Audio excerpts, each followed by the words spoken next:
Welcome, my young Padawans, to Suss the Mouse for our thoughts on episode 2 of Andor. Yeah, it's just...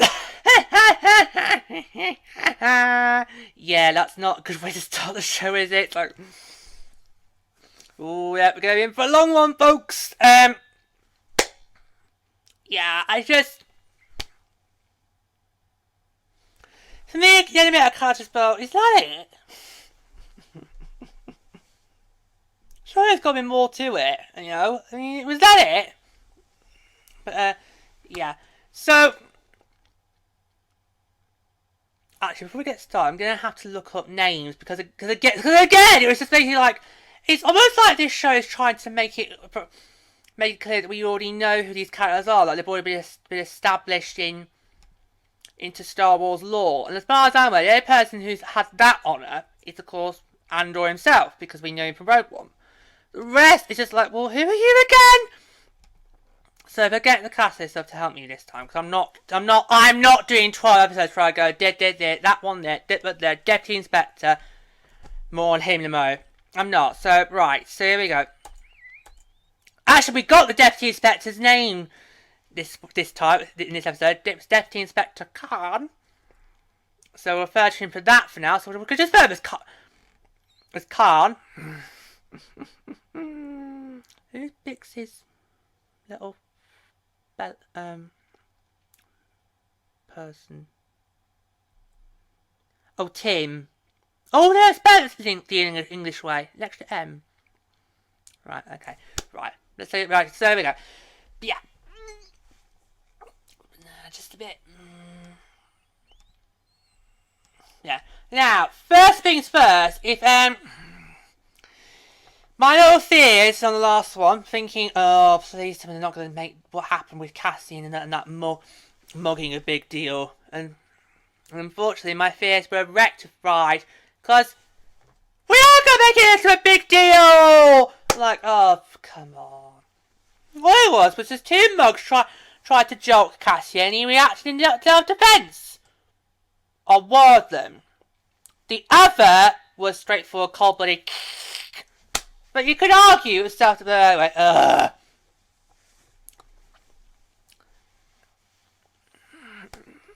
But I did not see this coming. So, Tim, who is supposed to be the boyfriend of Bix, who is an old friend of Cassian's, and you kind of think it's a little bit more than just friends. No? Okay, fair enough. But Tim, who clearly got a little bit of a jealous streak, if how many of us by now, he's just terrible. He's so jealous. I wonder if his jealousy stretches to every man, or is it just Cassian? Either way, has Cassian shot? Oh yeah, because he sees that the Pre-More Security's warrant. He's seen that, and of course, then it said, any more information, please do contact. And unfortunately, Tim just goes and shoots shoots Cassian to them. So, bam! Shot fired. Not that that's going to help you try to get into bed with Bix, thank you very much. You don't see it, but I hope so, but it's like, oh, should we maybe do something? Bix is like, oh, I'm a bit exhausted right now, maybe tomorrow. Come on, mate, straightforward. No. Just no.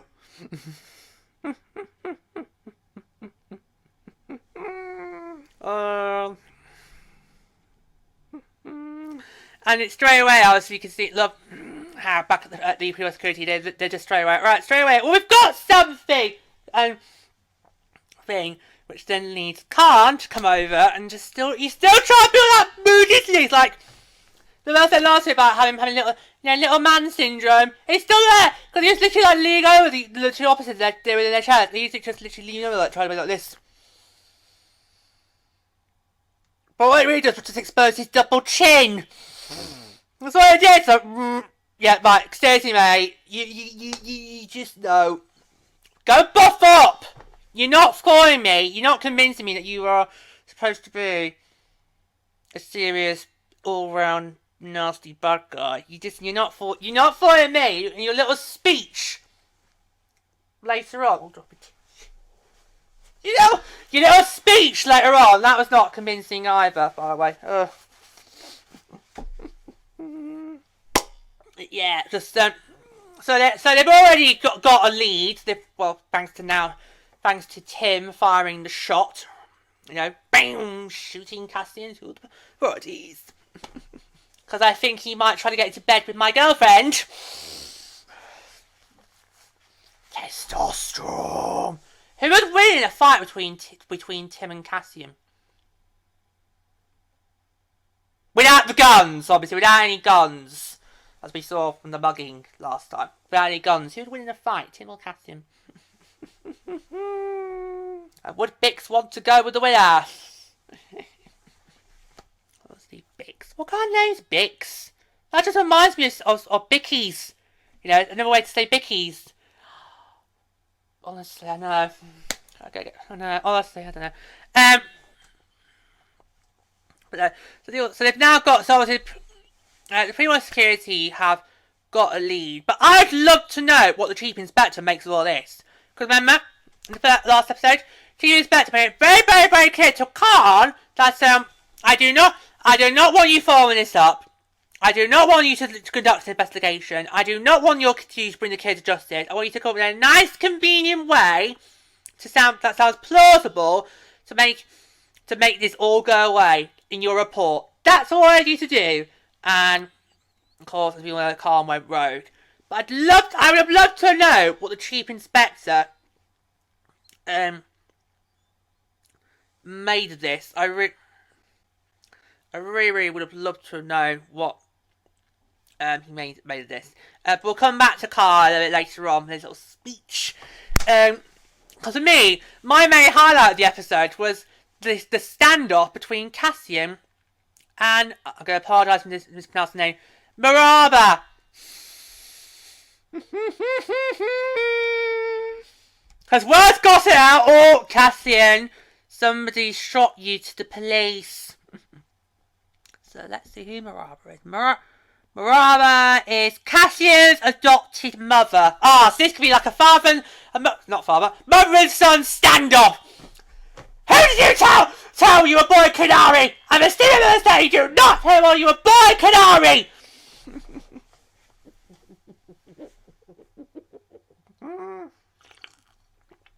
Poor B2EMO just has to stand out like the referee. He's like in the middle, you know. Don't bite! Don't bite! Don't bite! Although the poor guy, his ears can barely even speak. It's like, oh my god, poor B2EMO. Someone take him to a hardware shop. Or maybe not with Tim. Because he might try and kill him next. It's like, oh. I've got this nasty fear that by maybe the end of the series, or maybe at some point in season 2, B2EMO's not going to make it. It's like, oh no. I'm going to love him. I don't normally like the droids. I'm normally more bored than just go, kill him! Kill him! Look down!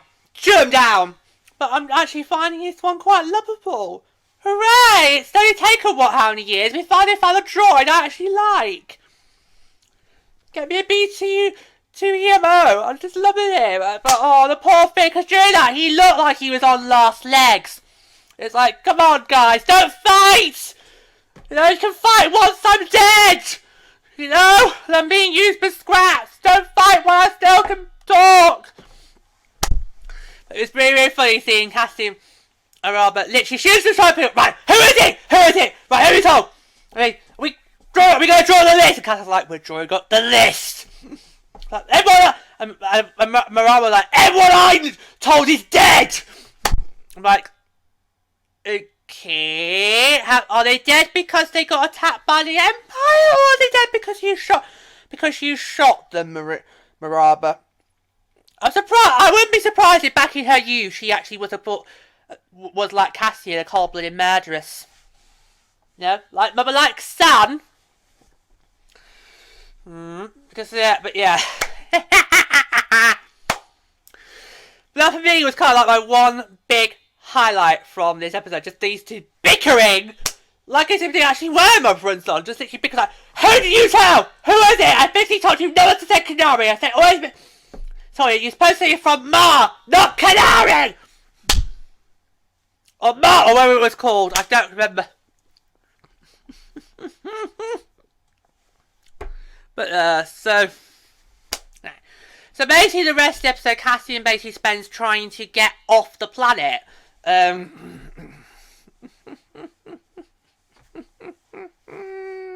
Which is a bit sort of...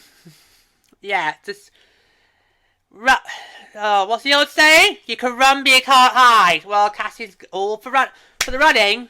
In fact, we literally end the episode with the shot of him, running. So you can't make that up. But no, as you can see, I am struggling to get enthusiastic, and I want to get enthusiastic, but there's just too much mystery being surrounded here. Just far too much mystery. Speaking of mystery, we had a little flashback to back when Cass was in his youth, and he and his cohorts got a little lesson of what happens when you step into enemy territory.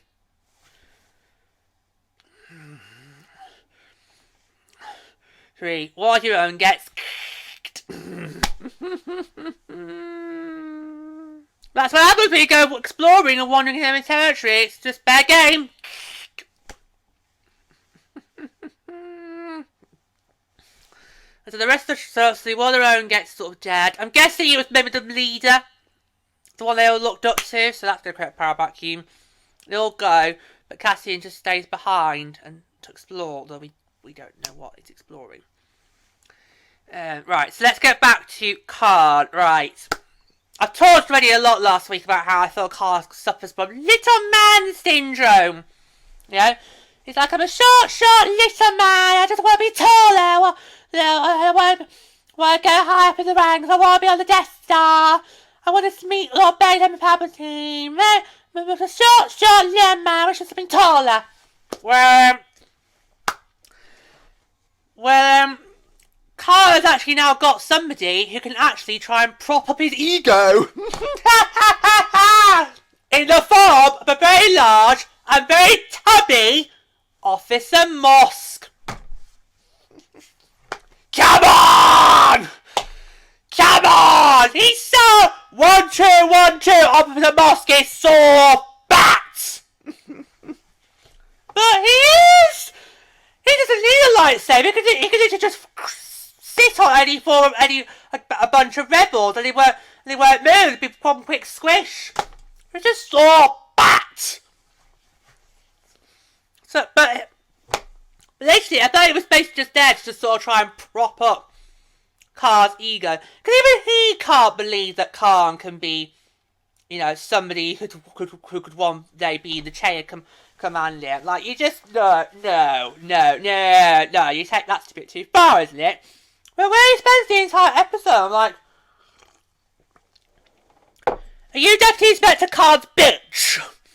Because you're propping him up quite a fair bit. I mean, God knows Khan needs to get propped up, just not in that area. Don't, alright, don't go there.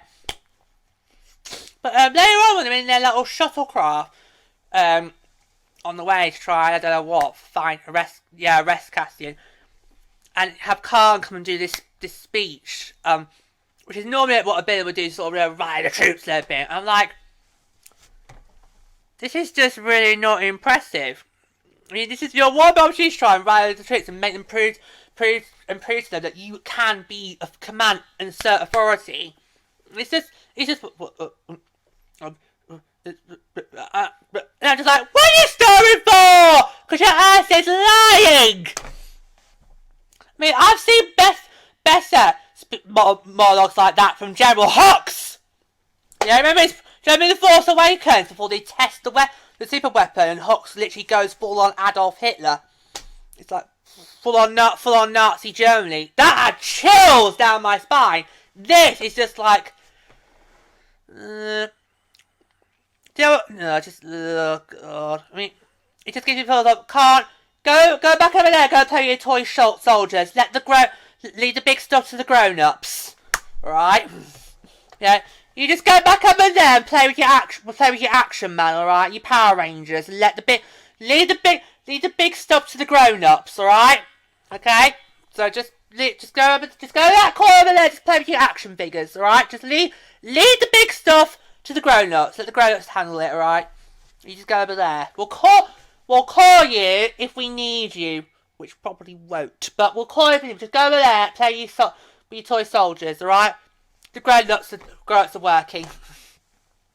It's like, seriously. And yet, Moss Custom Chiefs come over and pat me on the shoulder and be like, well done, son. Well done. Very inspiring. What's he fuck? Why is that inspiring? We're like, it does in the room. I'm like, is this really who we got in charge? Is this really our boss? I was just like, I'd have to go rogue. I'd have to commit mutiny because I'm like, this guy looks like he's about to wet himself.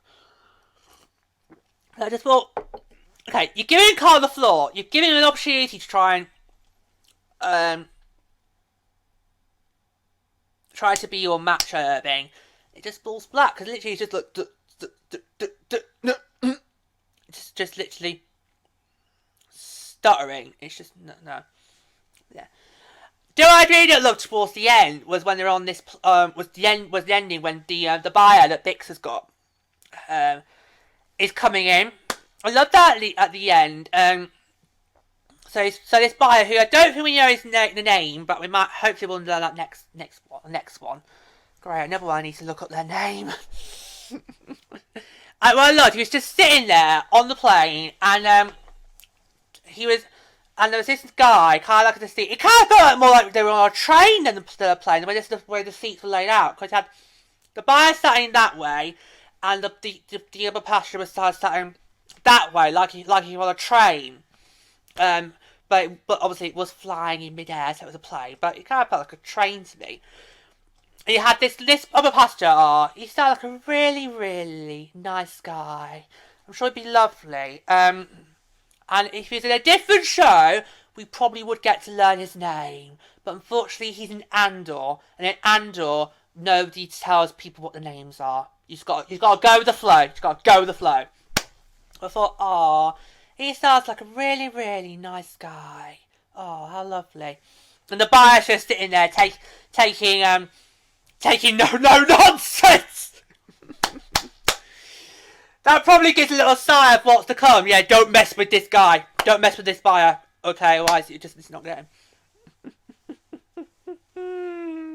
Yeah, because obviously remember Cassian's got this thing to sell. It's a Star Path unit which he wants to sell, which might have him get off the planet. And Bix has got this buyer who's coming in. So that was him. It was kind of a nice way to sort of, round it off. Because I really did like that scene. I thought it was all right. I'd rather want to know more about the passenger who was trying to strike him a conversation. It's awkward, I know, but if I was in that position, I would be the buyer. I would be just radio silence. But that's because I've been brought up to don't talk to strangers. I don't know ya. Sorry, you're getting radio silence. But it was quite lovely to see. I thought, that poor passenger. I'm sure he's a really, really nice guy, but unfortunately, he's in the wrong show. You're in Andor, mate, so unfortunately, you're probably just going to be passenger on the credits. You don't get a name, like a lot of people. Or, for some people, got to look them up. Oh, my God. Is this what we're going to have for 12 episodes, where we're just literally supposed to already have an established idea of what's going on? Because remember, this is supposed to be a prequel series. It's supposed to be a prequel series. We don't know much about Cassian. Because let's face it, in Rogue One, it's just basically boom, boom, boom, boom, boom, boom, boom. It's just action-packed. And this happened, and then that happened, and then that happened, and then that happened, and then they all get killed.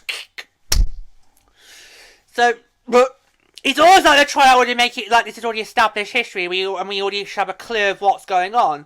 But I'm still literally just trying to piece all the jigsaw pieces together. I've got no clue! All the time, I don't know who these people are! They won't tell us their names! Or their pronouns! Well, except pronouns! It's not SAS, where you just have a number. God, just give me strength. But I'm just like, but I just kind of felt like at the end of this, watch this episode, I was like, oh, is that it? It's like, oh, just...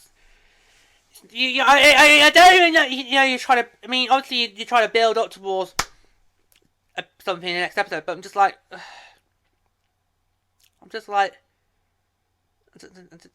know. I was being underwhelmed. There were some good bits, like obviously Cassian and his adopted mother literally just having a big bit like, who did you tell you on Kamari? I said, on the no second, I was like, area from Kamari. You're supposed to say Mask! Mask! You were not supposed to be a Canary! And poor B2EMO in the middle of that had to literally, guys, please don't fight, I'm dying! Actually, no, never mind, false alarm, it was a solar flare outage, never mind. Because later on you do see B2EMO with Cassian, and he seems to be working fine! So it's probably like a cold, just comes and goes, like, oh, I'm fine, no, don't mind, I'm fine now. Little power outage, just fine. So, oh, no. You know, what's also funny is how Cass is like, right, BTMO, you better go before Marv finds out you're missing. And then straight away, cut back to Marv, and it's like, Bear.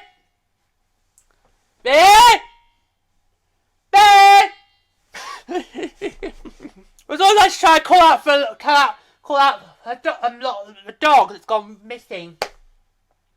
B, come here. B, put that down. B, will you put that down? I'm so sorry. I think it means you're tall as a peasant. Come on, B, walkies. That was quite hilarious. Like, literally, all as Cassian's in it, we cut back to Marge. She's like, B. So, oh dear. There again, that happens a lot. She should be used to it. I mean, that, because as we saw from last week, B2EMO, he does have some independence. He does seem to go wander about on his own a lot. So I don't think Marva's got a tight leash as she'd like, even when Cassian's not borrowing him. But that's quite funny. And also, the scene where, at the end, when we meet the buyer and he was literally on the plane with having to listen to that passenger, I thought that was quite lovely. But the rest of the time, I was just like, meh. I don't want to be meh. I want to be, I want to be on the edge of my seat. Even though you know Cassian's not going to be in jeopardy. We've not really had jeopardy yet. So far, particularly on with the pre-more security side, so far it's been all talk, no action. You know, it's like, for goodness sake, somebody needs to grab a spy and put on the big pants and start walking the walking. And shooting the shooting. Oh, bang, bang, bang. Oh, he's down. You know? We'll just see, it's just all a bunch of soldier boys at their desks trying to go, we've got something. Oh, it's inconclusive. Oh. Nah. Oh, got something. No, it's just literally somebody. All we just see somebody. There's no. It's just been all mouth, no action. It's just they can all. I mean, pretty much. They pretty much talk. They can talk the talk, but we haven't seen them walk the walk yet. Who knows? Maybe that's the next one. When Deputy Inspector Khan orders Officer Moss to go and sit on Cassian and squish him.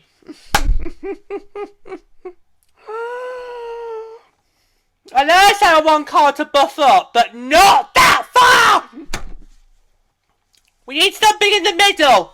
Because he's just too sprawling. He needs a spray tan. It's just, something needs to happen to it just to make him a bit more macho. Because I'm sorry, you're not doing it. I literally want to go there, in that corner, and go play with your toy soldiers, okay? Because the grown-ups are working, alright? Maybe that speech.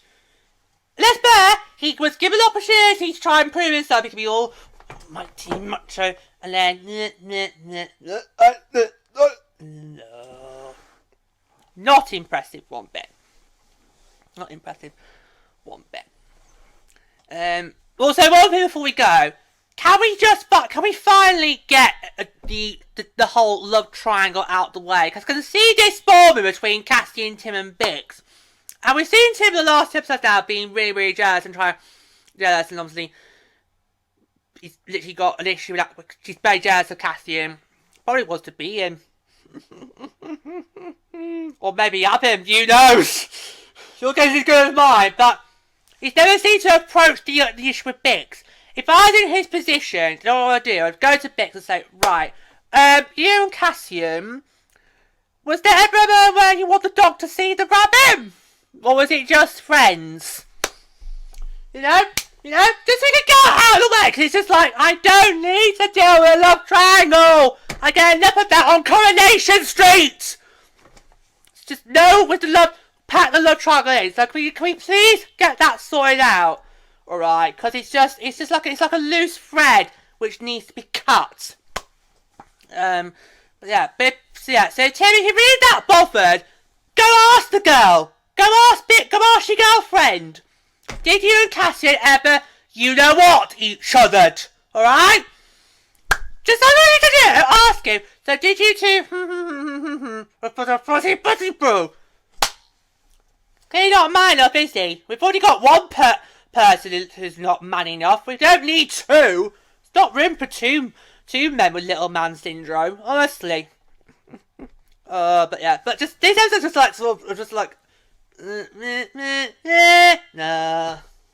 Oh no, just I just feel like I have more questions than answers. You know, like what happened when Cassian was a child? Who is this person on the sitting on the plane being all moody? But of course we know that is basically Bix's bio. But what's his backstory? You know, I just have more questions than I do answers, and I feel like as each episode goes, those answers need to be answered. Not leave me with more questions. But I don't know.